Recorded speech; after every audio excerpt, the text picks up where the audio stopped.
Recibimos en el living a un amigo de la casa, como Jaime Clara, muy bienvenido. ¿Qué tal? ¿Cómo Muchas gracias por haberme convocado nuevamente. Un gusto estar acá. Nos pareció una opinión calificada como para hablar un poco de la vida y de la obra. Pero además, Jaime, lo has entrevistado en varias oportunidades. ¿Cuándo fue la última vez que pudiste conversar con él personalmente? Cuando salió su último libro hace un par de años.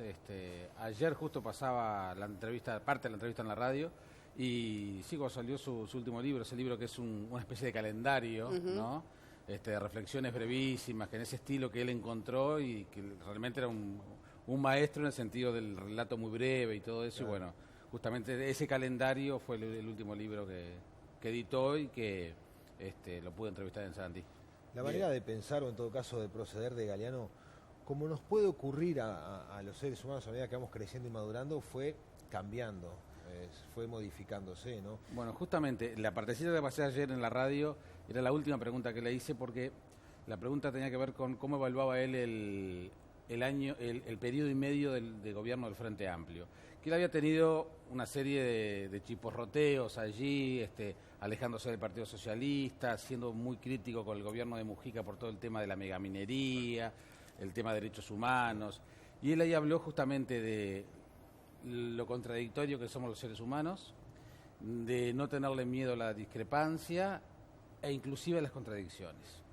Y entonces ahí hizo una especie de petit combo con el tema Cuba, que él también la última etapa había sido un poco crítica, quizás a diferencia de Benedetti, que había sido bastante más coherente en ese sentido. Él había tenido algunas voces críticas con respecto al tema Cuba, y bueno, y él justamente hablaba de eso que vos decís, el hecho de no tenerle miedo a las contradicciones y a cambiar de posición. Y a la diversidad, ¿no? Yo tuve el gusto de escuchar esa entrevista que le hiciste, y era muy concluyente a la hora de definir a los uruguayos como gente muy diversa. Nombró que la palabra diversidad, tenés razón, de eso se nutría, ¿no? Exactamente. El país y los gobiernos de este país. El tema es que su personalidad fue muy polémica también.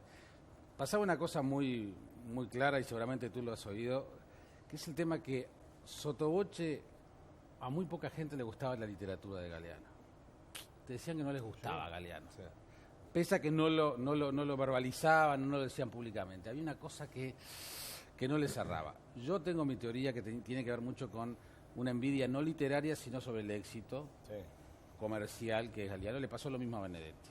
Entonces, porque es uruguayo. No, y también me parece claro, que en determinado momento parte del movimiento cultural uruguayo quiso ser un poco iconoclasta también para afirmarse desde otro lugar. Es decir, bajar un poco del pedestal a Benedetti, Galeano. Claro, había un problema también, ¿no? Que con Galeano y con Benedetti, que era su postura ideológica.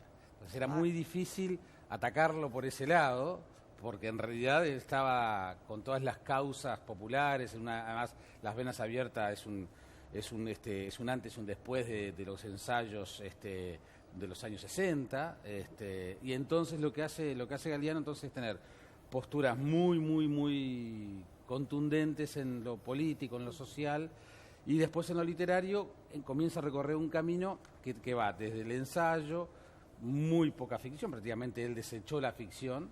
Tiene una primera novela de la cual él renegaba, y para mí tiene una gran obra que es Las Memorias del Fuego. Los 3 tomos de Las Memorias del Fuego es una gran obra, muy ambiciosa, es la historia del mundo prácticamente, en ese estilo. Y después él encontró esa fórmula y creo que él la siguió y la continuó. Y eso también desde el punto de vista creativo, quizás uno puede tener algunas críticas, porque en definitiva la fórmula que le funcionó fue la que él repitió siempre. Entonces vos veías dónde estaba en realidad la creación literaria y narrativa de Galeano. Claro, pero más allá de todo fue también un pensador, ¿no? Claro. En todo sentido, y escucharlo y polemizar con él a propósito de los distintos temas que podía abordar con una claridad muy específica también. Yo creo que el tema de la claridad y la sencillez al escribir es fundamental. Ahora, con respecto a la obra, ayer, reconocimiento a nivel mundial, ¿no? De lo que es de lo que fue este escritor, y Las Venas Abiertas de América Latina siempre en la primera plana. Y a mí me impactó mucho cuando lo escuché decir en una entrevista, fue mi soga al cuello, ¿no? Una obra que escribió demasiado joven, a los 31 años, con demasiado reconocimiento y peso político, y que le hubiera gustado que esa pieza después, realmente quedara un poco relegada para lo que vino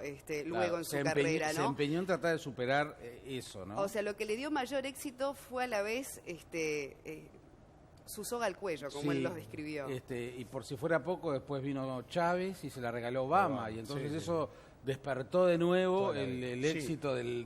Aunque ya había sido traducida a 20 idiomas. Sí, ¿no? sí, o sea, no al fue gracias... chino fue traducida, claro, eso es algo increíble. No fue gracias a Chávez, pero cuando Chávez se lo regala a Obama, tuvo ahí una gran explosión. La venta, claro. Exactamente. Hay una cosa que es real también, para quienes alguna vez tuvimos el gusto de departir un rato, era un hombre muy afable, con mucho sentido del humor muy también. Muy divertido. Y que, bueno, de niño fue mi vecino durante 10 años. Allí en la calle de Almiro Costa y Pérez Gomar de Nuevo Malvin, o sea que como mi hermano ayer comentaba en redes sociales, para nosotros Galeano era el tipo de la panadería. Vecino, claro, claro, y con el que se podía hablar de fútbol, lo que sea. Entonces es como que está esa cosa de la figura mítica para un público que lo sigue y que en definitiva se apropió de su obra. Y en ese sentido Galeano también... Pero antes, porque ya que lo mencionaron, vamos a escuchar a Mujica, al expresidente, haciendo referencia a esa situación cuando Chávez le regaló el libro a Barack Obama. A lo largo de los últimos 30 o 40 años nos significó en toda América Latina. La literatura de Galeano era nomenclatura, más allá del Uruguay. Recordemos cosas como Chávez, en sus discusiones con Obama, le mandó de regalo parte de las obras de Galeano, con la intención de que el presidente americano conociera parte de la historia latinoamericana y no buscó otro, buscó a Galeano. Como decía él, va a seguir viviendo entre nosotros, en su literatura, en su enfoque, en nuestra formación cultural y en lo que van a recoger las nuevas generaciones que seguramente no lo conocieron. Muy bien, escuchábamos ayer las palabras del senador Mujica. Sí. Igual una de las críticas que hizo Galeano a ese momento, ¿no? Porque después él dio su opinión, es que, claro, le entregó el libro en español. Digo, claro. La versión en inglés ya existía, por supuesto. Le entregó a Obama ese libro en español, él queda en esa situación incómoda de hojearlo, así como diciendo muchas gracias. Y él dice al final, o sea, fue simbólico, pero... Igual también... Nada más que eso, ¿no? Yo creo que también el mensaje era, aunque esté traducido al inglés... se está hablando en otro idioma que capaz que no lo puede interpretar, no lo puede entender. Dos cosas con respecto al tema de las venas abiertas. Una, no es un libro de historia. Y creo que es un error tomarlo como un libro de historia. Muchos, y quizás en los años 60, lo tomaron como una verdad histórica. Es un ensayo, es una interpretación. No es un libro con rigor histórico, sino simplemente que toma acontecimientos y los analiza. Eso por un lado.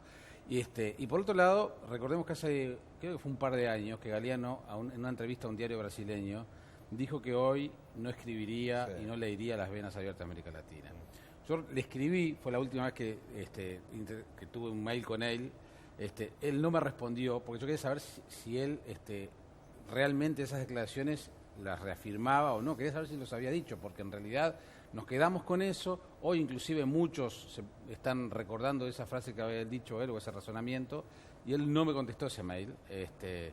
Sospecho que él lo reafirmaba. Es una interpretación absolutamente libre, personal y atrevida que estoy haciendo. Pero lo posicionó como el gran pensador de la izquierda de Latinoamérica, ¿no? Sí, ese sí, desde el punto de vista político sí. Y después ayer en Facebook el músico Eric Coates decía una cosa que me pareció interesante, que también uno no puede evaluar a Galeano por sus fans. Que muchas veces el fenotipo de las fanáticas de Galeano, las que compran los pósters, eso que también es Galeano y su literatura y sus frases y esas frases simples que le llegan a gente que no es lectora, que no compra libros, pero que Galeano con esas frases tan breves y vinculadas al tema del consumismo, del amor, la muerte, el futuro, etcétera, les llegó una cantidad de gente que lo adora, que tiene devoción por él, que tuvo devoción por él, y entonces no podemos evaluar a Galeano por sus fans. Claro. Interesante. Él, de hecho, no se consideraba a sí mismo un intelectual, pero vamos a escucharlo. Para Claro, que porque además, directamente- de hecho, le preguntaron muchas veces, bueno, pero ¿cómo usted que es un intelectual, esa pasión por el fútbol? Como que no iban de la mano, ¿no? Vaya a saber por Y qué, más tan consideran que no puede ir de la mano. políticamente activo. Y él decía, no, pero o sea, el derecho a la alegría es un derecho que tenemos las personas, ¿no? A propósito, entonces, de no ser un intelectual, lo explicaba de esta forma. No me gusta que me llamen intelectual, porque me parece que me reducen a una cabeza que rueda por los caminos, desprendida del sexo, de las piernas, de la panza donde yacen los alimentos sabrosos que uno puede comer. Y entonces no me gusta que me digan intelectual. Este divorcio de la razón y el corazón no me gustó nunca, ni un poquito. Estábamos viendo allí esta entrevista que, como muchas, transcurre en un café y era habitual verlo, por ejemplo, en el café brasilero. Básicamente era sí. su casa. Te su citaba ahí, base, sí, te sí, citaba. sí. Con la muerte de Galeano, Jaime, capaz que peco de atrevido si te pido ensayar una respuesta. Termina una época de la cultura, no sé si de la cultura uruguaya, pero sí de la figura literaria de café, de libro en la mesa, de tertulia, después de una obra de teatro. Vos tenés una vida hoy por hoy más activa en la movida cultural de la que uno puede tener. No, estoy retirado también. ¿No? Pero, no, yo creo que lo que pasa es que eso desapareció con los cafés. Claro. Ya los cafés no son lo que eran. El otro día lo hablaba con Nacho Suárez en la radio. Ya no hay una bohemia, claro, y ni los cafés son esos cafés que tienen el espíritu del brasilero o de algún otro, muy pocos diría, que te motivan a esa tertulia sin reloj, sin problemas. Yo creo que no es un tema de los escritores o de los parroquianos, sino de los cafés, que es una cosa que Buenos Aires mantiene todavía, ¿no? Entonces yo no creo que no, pero depende de un tema de actitud. Sí, y de logística también, de espacio. También, sí. No quedan tantos cafés. Una cuestión con respecto al fútbol. Va a haber un minuto de silencio en todos los partidos de la Copa Libertadores. Una medida sumamente atinada por parte de la curiosa también, ¿no? Curiosa. Pues yo decía, ayer yo de noche, muy tarde, estaba viendo el noticiero de Fox Sports Argentina, que es en Argentina, y el final del noticiero se lo dedicaron a Galeano. Poniendo en la pantalla gigante la imagen de Galeano, hablando de él, pero después además pasando videos cuando él hablaba de temas futbolísticos. Era un fanático de Messi. Mucho la atención. Sí, mendigo de buen fútbol, esa frase a mí me quedó grabada. Pero a propósito del fútbol, cuando Uruguay consigue el 4º puesto en Sudáfrica, una radio, la Radio Sport, le hace una nota a Galeano, ¿no?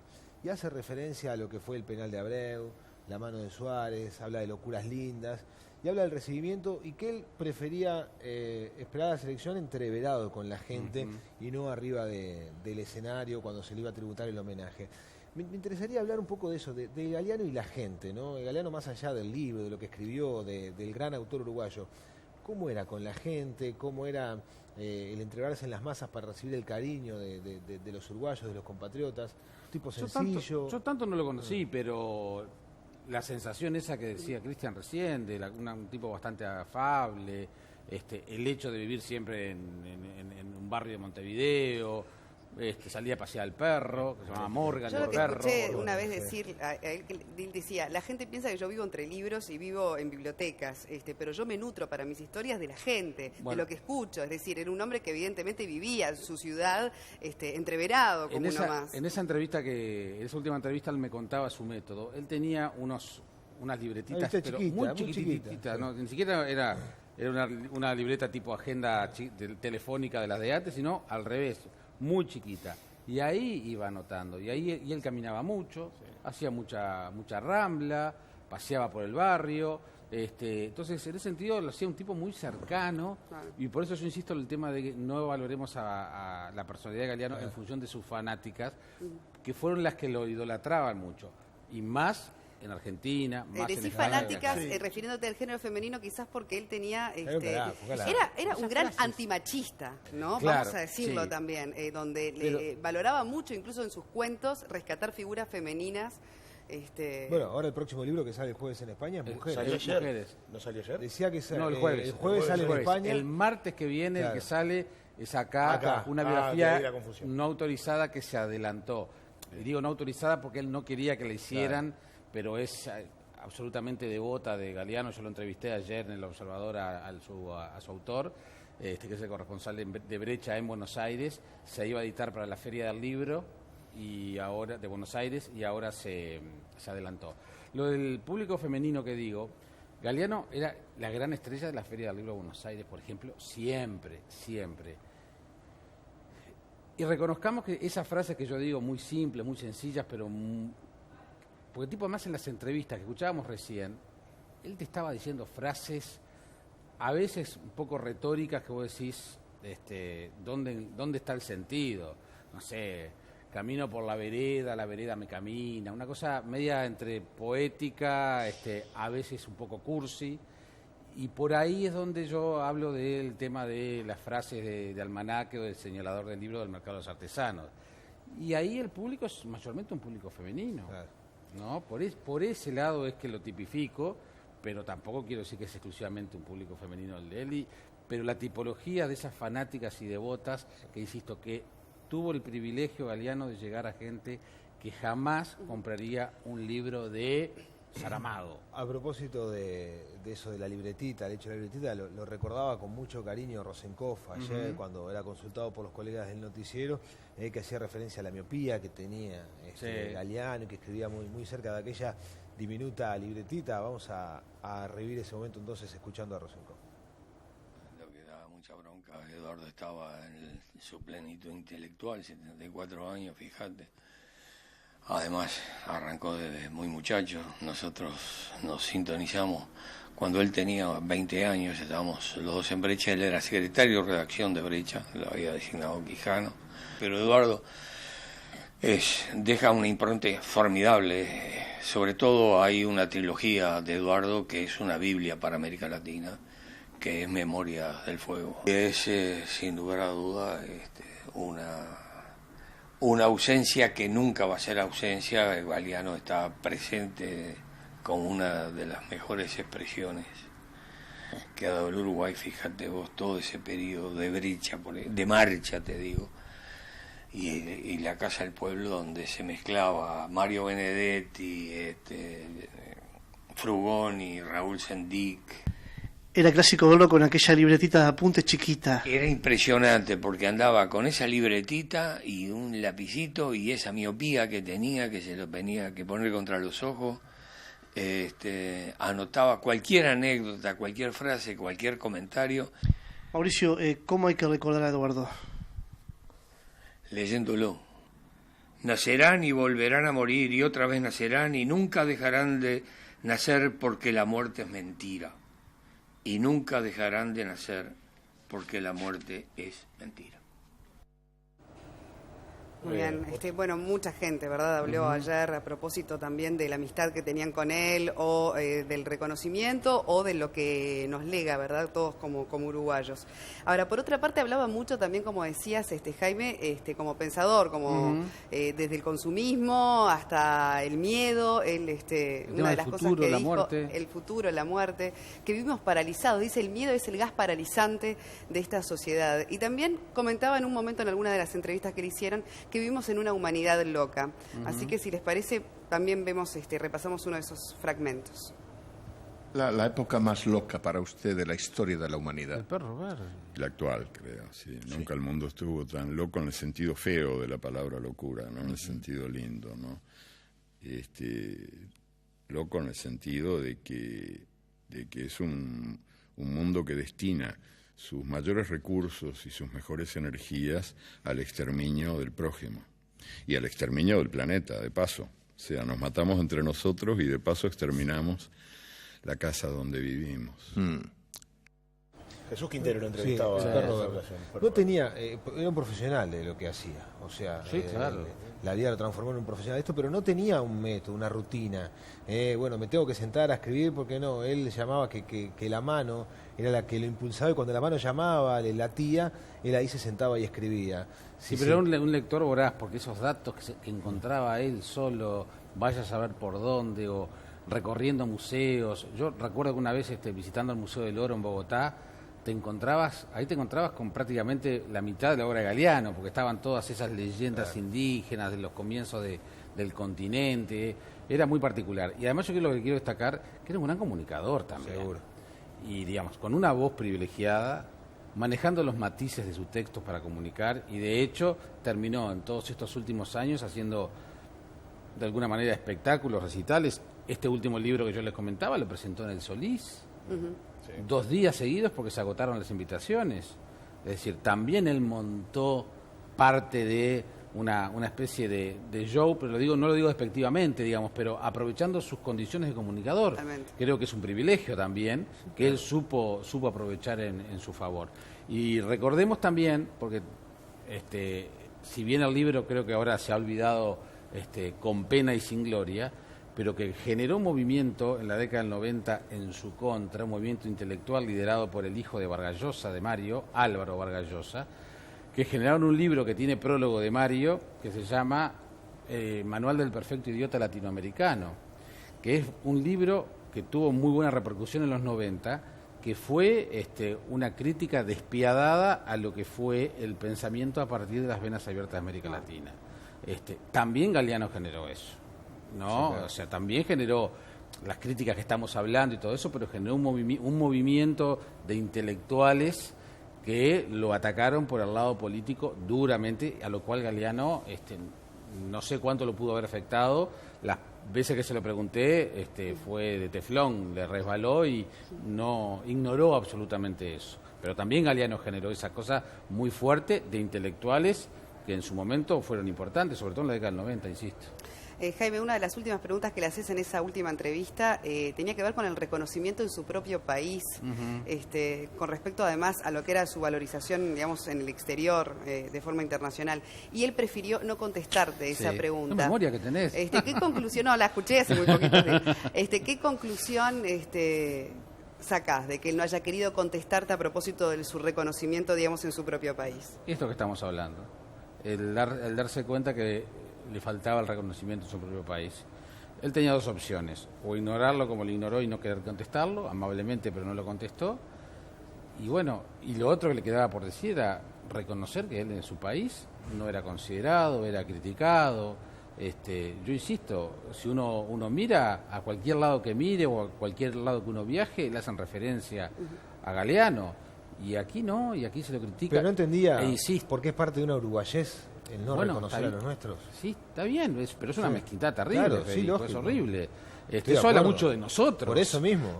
Creo que pasa en el fútbol también, pasa en todos los ámbitos. Y yo creo que él justamente fue muy elegante, muy educado, pero con esa respuesta que me dio, estaba diciendo, bueno, sí, es verdad, es verdad. Bueno. Y yo insisto, ahora muchos están hablando, ahora después que murió, hablando y subiéndose al carro de Galeano. Como siempre pasa. Como siempre pasa, pero bien estando en vida, nos decían de todo, de su literatura, de su personalidad, de su exposición política también. De su exposición política. Ayer, bueno, a veces las redes son un reflejo de esa mezquindad también, y la necrológica en ese sentido es un caldo de cultivo, tanto para las opiniones, desmedidamente a favor, porque a veces decís, pero ¿cuánto hay de lectura real de Galeano para escribir toda esta cosa luctuosa, pero también de los detractores, que en algún momento también llega un momento que cansan, porque también saltan como reafirmando su postura. Lo cierto que está la obra ahí, que siempre se puede ir a buscarla y a constatarlo, y es cierto también que Galeano vale celebrar su vida también, sobre todo también por las contradicciones. Yo creo que lo importante también es la obra está allí y está sola y vos la lees. El tema es hasta dónde vos te sentís contaminado por sus entrevistas, por sus opiniones o lo que sea. Ahí hay que separar. Yo siempre pongo el ejemplo del tema del fútbol. A mí me puede interesar un jugador de fútbol por lo que hace en la cancha y en los 90 minutos. Después lo que puede hacer en su vida personal, o sea, yo no lo voy a jugar como futbolista por lo que sea su vida personal. Y en esto es lo mismo. Aunque yo no esté de acuerdo políticamente. Hay escritores emblemáticos, un ejemplo claro es Céline, que era pro-nazi. Pero tiene una novela, de las mejores del siglo XX, que se llama Viaje hacia el fin de la noche, que no tiene nada que ver con lo que eran sus posiciones políticas, ¿no? Entonces, te podrán no Pero gustar. cuesta mucho a los uruguayos, a Pero, veces a ver, separar bueno. quién lo dice, cómo lo dice, por qué lo dice. Bueno, pero el esfuerzo pero- va en cada uno. Exactamente, va en cada uno, Va en cada totalmente. Lo Y que se acceder a pierde estas también mujeres- es un hombre que lograba eso, ¿no? Dividir las aguas, pero discutir, polemizar y también se van perdiendo esas figuras que tengan ese peso de Sí, generar eso ese está tipo bueno. de Sí, enfrentamiento eso en la está- opinión pública con argumento y Ahí sí se está desapareciendo quizás y esa es una pérdida también muy Eso sí, grande. Pero lo que pasa es que lo sí, que cambia es la eso sí. sociedad también, la manera de comunicar las cosas y cómo vamos diciendo el valor que se le da a la opinión de la gente. Hoy también cualquiera, a través de las redes o cualquier medio, tiene libertad de ser opinólogo de lo que sea también. Es un poco lo que estaremos hablando hoy más adelante también. A Sí, yo propósito creo que del era un velatorio. creo que era un erudito y un hombre muy lector y muy fundamentado. Que podrá hacer una lectura maniquea de esas lecturas, pero manejaba mucho dato, mucha información. Y lo que hay hoy es un poco de liviandad en ese sentido. Claro. ¿Y de mujeres qué se sabe? Más allá de que es el repaso de distintas mujeres, Creo que son como retratos, yo creo que en el mismo estilo, de grandes mujeres han circulado algunos nombres. Rigoberta Menchú, Marilyn Monroe. Sí, pero lo otro interesante es lo del libro póstumo que él le dejó a sus editores del siglo XXI para cuando muriera. Es cierto. Que ese libro aparentemente saldría a fines de mayo, principios de junio. Hay un libro que él dejó para cuando muriera, que no podía publicarse con él en vida. Sobre ese sí hay mucho misterio. Claro, y expectativa O sea, también. esto de mujeres da la casualidad que, bueno, Sí, iba a salir, ya iba a salir, estaba previsto. Pero lo interesante Es el que viene. cuál puede ser la reflexión de Galeano sabiendo que él ya estaba muerto, en ese sentido, Claro, ¿no? claro, qué bien. Vamos a recordar entonces los datos del El velatorio. velatorio hoy en el Palacio Legislativo comienza a las 15 horas, va a ser hasta las 22 horas. Por lo pronto esa es la información Sí, que tenemos. porque el hijo que estaba en Francia confirmada. no llegaba como para comenzarlo más temprano y querían comenzar con toda la familia los homenajes. Sí, yo simplemente quiero, con respecto al tema de las posturas, ayer en la página web de Educación Secundaria, por ejemplo, escribió un artículo, una noticia sobre la muerte de Galeano. Y yo ponía en Twitter que Carlos Manuel Varela, el dramaturgo, profesor de secundaria, profesor de literatura, un hombre fundamental para el teatro uruguayo, falleció un día antes, falleció Unas horas antes. unas horas antes, que había sido además a la misma edad de Galeano, y había sido el cumpleaños de Carlos Manuel Varela el viernes. Y secundaria lo ignoró. Entonces, también el hecho de estar recordando a Galeano por parte de muchas personas o instituciones, pongo secundaria porque fue lo que vi, y lo tuiteé y no me gustó, es que también el hecho de estar hablando de Galeano a veces supone una postura que no la tenemos con otras personas. ¿Tá? Entonces, ese tipo de cosas es la que a uno a veces le rechinan, ¿no? Entonces, yo creo que, por ejemplo, el año pasado hubo 3 días de duelo, o bandera media asta, no me acuerdo cómo fue, por Carlos Pay Vilaró. Muy bien. Un mes antes había muerto Nivia Mariño. Y el Estado uruguayo no hizo nada, el gobierno uruguayo no hizo nada por una gran pianista. Entonces, a mí esas cosas son las que me hacen un poco de ruido y creo que tenemos que decir. El criterio de duelo nacional también, en algún momento lo conversamos acá respecto a la muerte de Eduardo D'Angelo, que bueno, quizás es una figura del entretenimiento y que para muchos en la, digamos, noción o la consideración general, capaz que no calza los galones de otros, pero estamos hablando de un tipo clave para los últimos 50 años de la cultura Claro, uruguaya. algo de cultura, héroes del deporte que murieron hasta en la más extrema claro. pobreza, también pasó muchos casos inadvertidos. Hoy sería el cumpleaños de Ricardo Espalter. Mirá. Murió en muy malas condiciones. Por razones familiares y de amistades comunes, en su momento se me pidió el hecho de tratar de hacer un puente con el Ministerio de Cultura, que en ese momento lo ejercía Jorge Brovetto, del Frente Amplio, para gestionar una pensión graciable para Ricardo Espalter, porque estaba viviendo en muy malas condiciones en Maldonado. Hice las gestiones ante la Secretaría del Ministro, porque es el Ministro de Cultura quien debe pedir al Parlamento la prisión graciable, y de la Secretaría del Ministro me pidieron que tenía que justificar quién era Ricardo Espalter para hacer el pedido. Entonces, lo que hice fue llamar a Franklin Rodríguez. La única biografía que hay de Ricardo Espalter es un libro de Franklin, El comediante. el comediante, un sobre cerrado, sin ninguna carta.